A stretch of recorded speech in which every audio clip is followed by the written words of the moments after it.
This is Caleb Hartsock, and I'll be doing the peer review champion A form for the family discourse. I'll go ahead and start off with the grammar. Paragraph 2, sentence 2. You'd want to write do well in school. Replace good with well is the grammatically correct way to go about that. Paragraph 2, sentence 3. You'd want to replace and with or. So it reads, I was always, where am I? Sentence 3. I couldn't go to sleepovers and hang out with my friend, or hang out at my friend's house. I would write, I couldn't go to sleepovers or hang out at my friend's house. That way it's not saying that you can't do both at the same time. It's saying that you can't do either one. And I feel that might be what you're trying to communicate, but with the and, it says that you're not allowed to do those things together. So that possibly you'd be able to do them individually, but if you do or, that means that you couldn't do either one under any circumstances. And then paragraph 2, sentence 4, I would change goes off to work with went off to work. I was always home babysitting my sisters as my parents went off to work. Goes doesn't really agree with the tense, so I would change it to went. Paragraph 3, sentence 1. I'd put a comma after Thailand, so it would say living in Thailand, life was good, as opposed to living in Thailand, life was good. Just for fluency, like life was good is a complete sentence on its own, so living in Thailand is its own phrase. You just want to separate those with a comma. Sentence 2, the only thing that I really noticed was stay at home. You'd want to put hyphens between stay and at, as well as at and home, because your dad was a stay-at-home father. Stay-at-home is one adjective, so you'd want to combine those with hyphen. Sentence 4 of paragraph 3, you'd want to use a comma after course, so you'd say, of course, that came with a price, as opposed to, of course that came with a price. Moving on to paragraph 4, I'd put a comma after to me in the first sentence, so to me, family is the most important thing in my life, as opposed to me, family is the important thing in my life. And then sentence 3, I would change, let me get to sentence 3 here.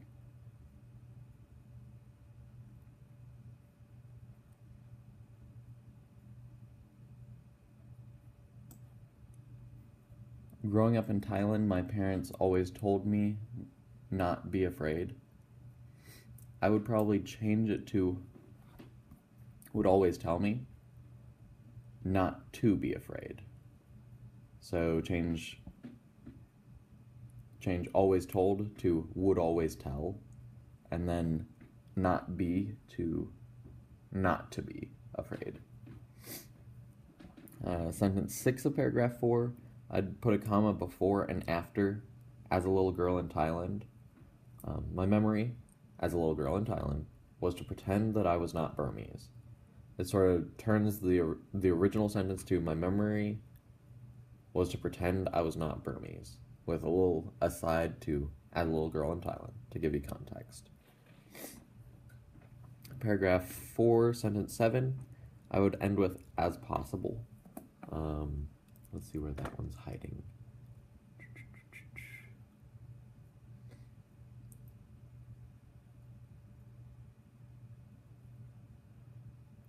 Sentence 7. 1, 2,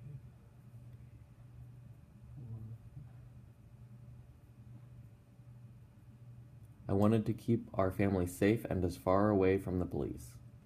As far away as what? So I just throw on as possible, or if you had another thing in mind, it sounded like you were trying to go somewhere at the end of the sentence. So I would just add something or remove as. That way it reads, I wanted to keep my family safe and far away from the police. that as sort of predicts another comparison. Sentence 10 of paragraph 4, I would change believe to believed with a D, change it to the past tense. That way it agrees with the rest of the paragraph.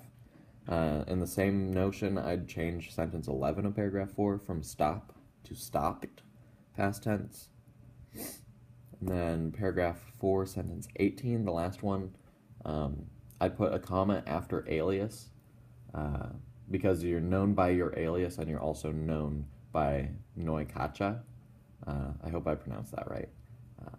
But you separate that because I believe it's called an infinitive phrase because it's just renaming the thing that you've identified. So it's both your alias and it is the name. So I just put a comma between the two. Moving on to paragraph 5. Sentence 2 is definitely a run-on. So we'll see if the site wants to agree. It likes to slide to my childhood portion while I'm reading. So we'll see if it'll agree with me here.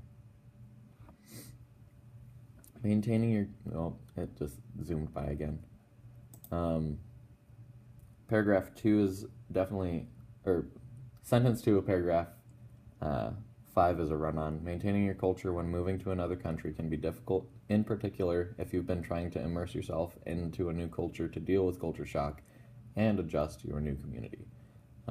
I'd definitely try to break that down into a couple different sentences because there's a lot there, and it all seems pretty vital to relating to the other paragraphs as well as relating to your story. So I wouldn't remove anything, I'd just sort of break that down into some other sentences that make a little bit more compartmentalized information.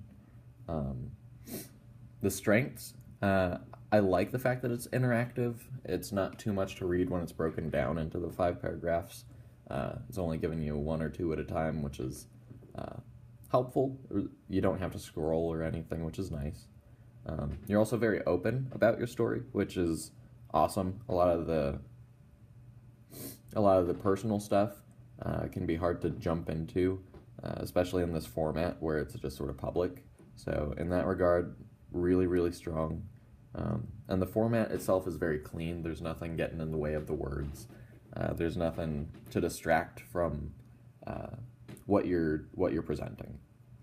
The things that I think you should probably fix, one of the things that I think is probably the most important to try to fix or realize what's going on is there's an auto cycle function on the interactive, and sometimes when you're reading, it'll just flip to the next page. And if you click back, it happened to me while I was looking at the reflection portion, it'll kind of arbitrarily jump to the next page. So I'd only be able to get through the first sentence and it would jump to the next. And then I have to click back and then it would immediately jump to the next. It is kind of unpredictable in that way. So that would be the main thing. That was really the only thing that got in the way of reading it. One thing that I'd like to see, this would be my helpful information on what might be good to add, would be more detail about specific memories. So you mentioned the police, you mentioned your name changing, and you also mentioned babysitting your sisters. So I would say, probably most importantly, try to pick one of those as the main memory and try to get into a little bit more detail about that.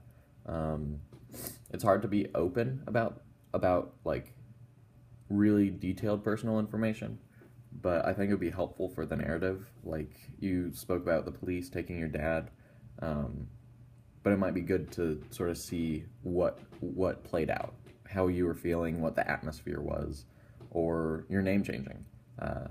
Did students recognize that your name just changed all of a sudden? Was that weird?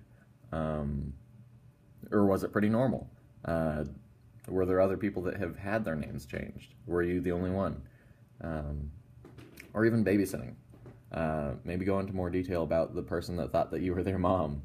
That might be fun just to see the atmosphere, just to see how you reacted to it. Instead of just saying that this memory happened, go and dive into it a little bit more as to how that affected you, what that means today, instead of the holistic picture of this whole life change affected me in this big way, maybe go into detail, this small detail in my life has changed me in this big way.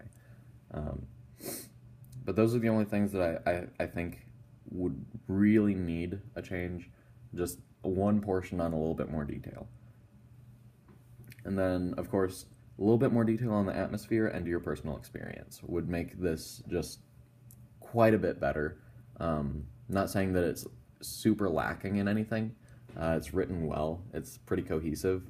But I would just dive into a little bit more detail on at least one of the stories that you mentioned. Because I would do a lot to really supplement that story, make it go from surface level to really, really rooted in who you are. I think you'd get a little bit more out of writing it, and I think as the reader we'd get a little bit more as well, especially in understanding the context of being Burmese and living in Thailand. I think that as Americans, we don't really understand what that would be like at all. So when you say that that's something that you experienced or something that you lived, we just assume that, perhaps it was just different culture. You mentioned culture shock. That might be something that we relate to, but we don't necessarily relate to all of it. So that would be something where a little bit more detail goes a long way, because we want to know what that was like for you, what that was like for your family, what sort of stuff you saw, what sort of stuff stood out to you. But we don't necessarily get that context from what you've presented here. So that might be something you want to include, might be something that you would rather just not include. So take all my information with a grain of salt. But I hope that this revision goes well for you, that the information I gave you is helpful in any way. Let me know if you do have any questions. I'd be happy to answer them, or at least try to give you some guidance whatsoever. But hopefully this next revision process goes well for you and that you get the grade that you deserve. Have a great rest of your day.